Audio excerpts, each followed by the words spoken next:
James Lynch here for BODOG. Happy to bring back on the program one of the best in the business, Sportsnet's MMA analyst, reporter, Aaron Bronsteter. We're going to break down UFC 314, big pay-per-view coming up here. Aaron, how you doing? I'm good. Hey, thanks for having me on. Yeah, it's good to talk to you. Really big event. Before we talk about the fights on the card, obviously this card got made in part due to the fact that Ilia Topuria, the former featherweight champion, vacated his title, moving up to 155. How surprised were you that he actually did this and decided to switch weight classes after one title defense?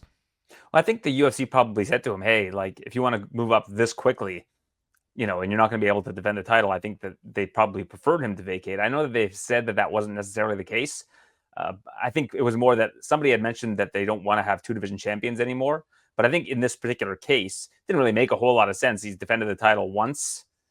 I think that there's still a lot of people that are in the queue at 145 pounds that they probably didn't want to slow the division down. But ultimately, I think that it's a real bet on himself. I mean, I think that's an awesome fight eventually when that does happen with Islam, if that's what ends up being next at 155 pounds. And that's really what it is. He's betting big on himself. And I kind of like it, to be honest. Yeah, I hope we get to see that fight. Do you think that fight happens next? Obviously, we don't have an opponent booked next for Islam. We're hearing maybe that won't be next for him. Your gut feeling, do you think that happens next, or Topuria is going to have to fight someone else? And my gut feeling is that it headlines International Fight Week. I think that this is a fight. If you look at the sport right now, probably the best fight you can make in terms of actual like current talent level. I know everybody talks about Jones and Aspinall. I think that's probably the most intriguing fight because, Aspinall's a beast. Jones has those two fights at heavyweight. He hasn't really fought anybody like a Tom Aspinall. Aspinall's still young. There's all those intriguing question marks, but skill for skill, I think Ilia versus Islam is probably the best fight you can make in the sport right now. Yeah, I completely agree. And I prefer that fight over, say, Islam moving up to fight at welterweight against whoever. I mean, obviously, we have the winner of Belal Muhammad and Della Maddalena. I think if Jack wins, there was some talk of maybe Islam moving up. But Topuria is the big fight. I really want to see that, too. Hopefully, it does happen soon. We'll see. Let's talk about the main event. So, obviously, with Topuria moving up, we now have the vacant title fight at 145 between former champion Alex Volkanovski and Diego Lopes. Do you see Volkanovski being able to rebound here? He's had a lot of time off since that knockout from Ilia Topuria. Lopes is on quite the roll right now. He's been getting a lot of big wins. Where are you leaning on this one? How do you think this one plays out?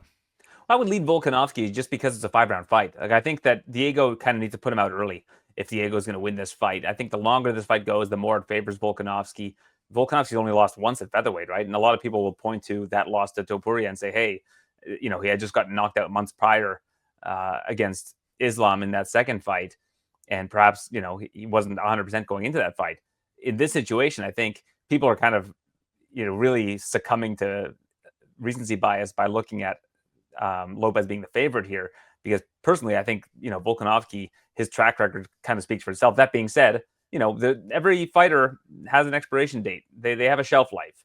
And that's what the big question mark is here. And I think that's why Lopes is favored, not just recency bias, but also as fighters get older and start to get long in the tooth, and he's lost 2 in a row, all of these different things start to eventually add up at the championship level. And I guess the big question is Diego Lopes a championship level fighter yet? Right? Because, I think that his wins have been very good, and he's looked amazing since he's come to the UFC. Even in his debut, where he lost that fight to Evloev, he gave Evloev the toughest fight of his career.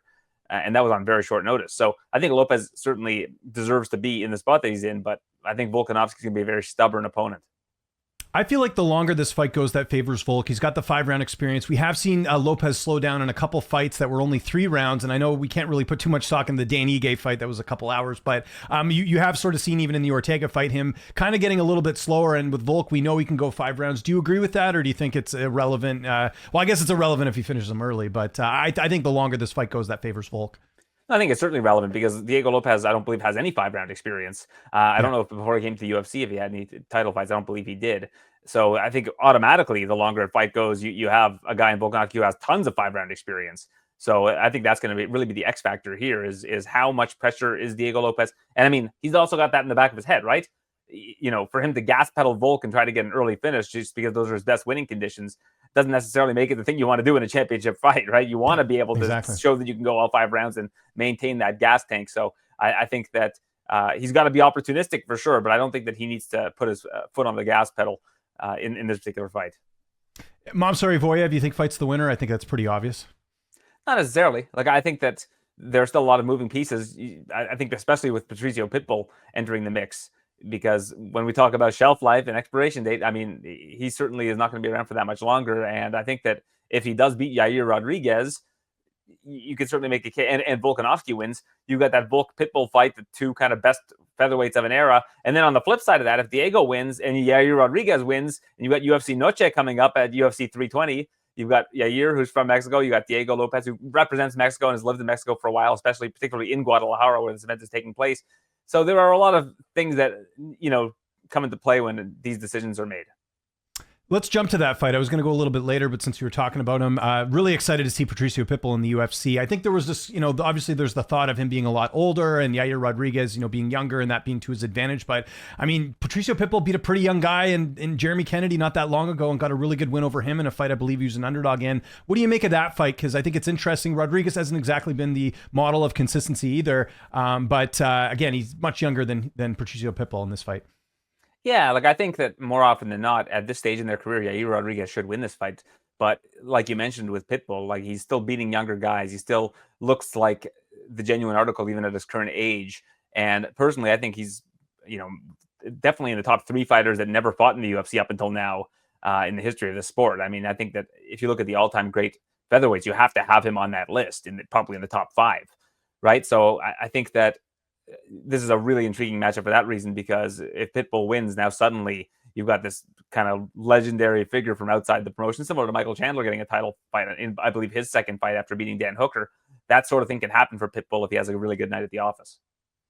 And let's get to that fight as well. Paddy Pimblett, Michael Chandler, really big fight in the lightweight division. I know Pimblett is favored right now in the betting odds over on BODOG, but I think Michael Chandler's got a very good chance of winning this with the fact that he's got the knockout power. And this is a pretty big jump up going from Bobby Green to Michael Chandler. What are your thoughts on this fight?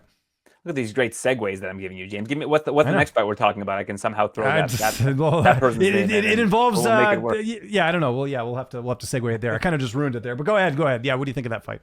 Yeah, very interesting co-main event, because I think that stylistically, Michael Chandler has the advantages in this fight. But then again, it goes back to the Volk and Lopes situation where, again, fighters have a shelf life. And the best version of Michael Chandler, I don't think exists anymore. I think that we've seen the best version of Michael Chandler. And with every subsequent fight, I think Paddy the Baddy is getting better and is showing more wrinkles to his game. And his striking is getting better. And he's showing his submission skills. So I think that, Paddy Pimblett is in a very good position in this fight to get a win against Michael Chandler, because I just think that Chandler is not the same Michael Chandler that we've seen in past years. I think he's getting to that age where he's going to be on the decline. And I think that Paddy Pimblett can take advantage of that. But at the same time, again, stylistically, matchup wise, I think that Chandler has more weapons in this fight. I think he has more ways to win this fight. It's just going to be a matter of how well Michael Chandler at this age can compete against a guy in his prime like Pimblett. Does Pimblett finish him? It is a 5-round fight, so that makes things interesting. Obviously, Chandler's got a lot of that. Paddy has 5-round experience, I think, from Cage Warriors as well. So how do you see the fight actually playing out? Well, given the fact that Charles Oliveira couldn't put Chandler away over 5 rounds, and Charles Oliveira, when it comes to finishing, is probably the greatest we've seen in the UFC at finding finishes in the history of the promotion, I think, if you take weight class into consideration. So I wouldn't be surprised if this goes all 5 rounds, and that'll make this a very interesting fight and a very close fight. The other big fight on this card that's getting a lot of attention is the John Silva and Bryce Mitchell fight. There's a lot of stuff obviously outside the cage, but inside, John Silva finds himself as one of the biggest favorites on this card. Just first, before we talk about the actual matchup, do you think the line's a little bit too high here just based off the fact that Silva hasn't fought the opposition that Bryce has? I think it is a little bit wide, but at the same time, I think that just again, we've got a lot of recency bias again here with Bryce saying all kinds of wacky stuff and people piling on him for that. We still have to think of Bryce as the fighter. We have to kind of ignore what he's saying outside of the cage, because what he says outside of the cage is irrelevant to what happens inside the cage. And then you've got a guy like John Silva who's just on an absolute tear and is finishing everybody and looks amazing doing it. So I think that if you look at it, again, stylistically, I think that Silva has the advantage pretty much wherever this fight goes. If he finds himself on his back against Bryce Mitchell, I think that's where he could be in some trouble, but I don't foresee that being something that happens here.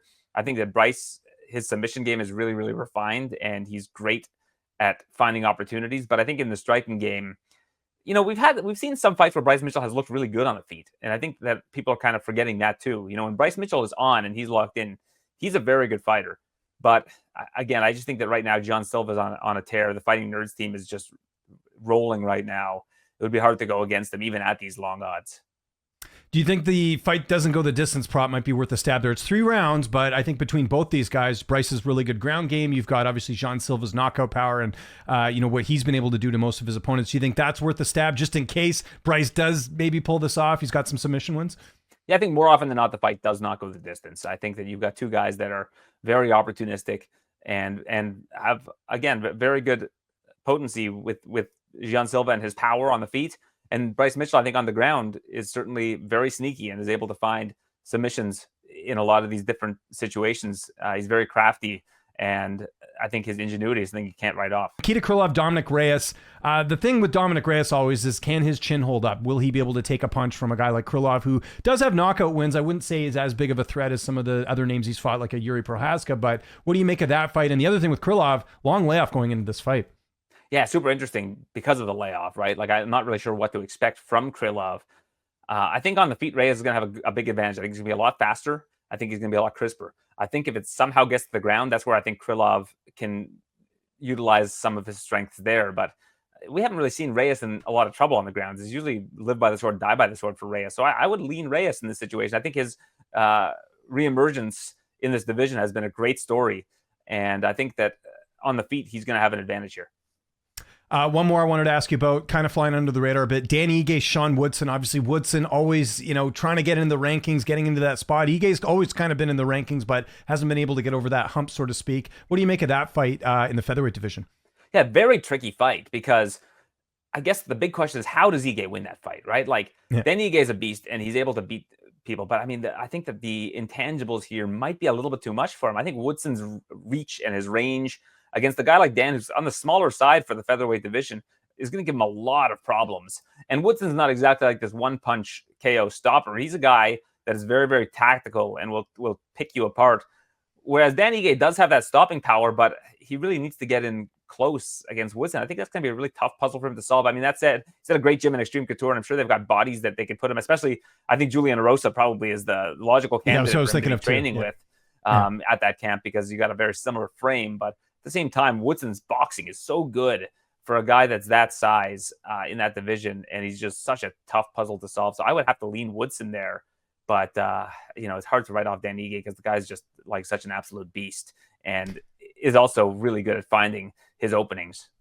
Quickly before we go, big event in Montreal. They're finally coming back to Montreal. Thank you, UFC. Looking forward to that card. Belal Muhammad, the welterweight champion, going to be defending his title against Jack Della Maddalena. I think most are leaning Belal. Are you on that side too, just with the layoff for Jack and, obviously the style matchup too? I think Bilal's got a little bit more tools to win the fight. Which way are you leaning on that one? Yeah, I would lean Belal. I think the line is a little bit long for that one, though. I don't think Belal should be a minus 230 or whatever it is favored. I think it should be a little bit closer. I think that, Jack hasn't lost a fight since his debut. Like, he's, I think, 16-1 or something along those lines, or 17-1. I mean, that's a long winning streak against a lot of tough people since he's come to the UFC as well. So he's not a guy that I would write off in this spot. But I think looking at the matchup, I think the wrestling advantage is definitely for Belal Muhammad. I think Belal's striking has gotten a lot better. And the other thing about Belal's wrestling is that really opens up the striking. And we saw that against Leon Edwards. And I think against Jack, that could be a real X factor for him in that fight. Aaron, you're the best. Thanks for doing this. We're looking forward to your coverage next week or in Miami for UFC 314. Anything else you got going on? Any interviews? Anything you want to plug? By all means, I'll give you the last word. Yeah, always stuff going on, but I make it easy for everybody. Go to www.aaron.report, and it has all my links there. You can find all my work, all my social platforms, everything in one spot.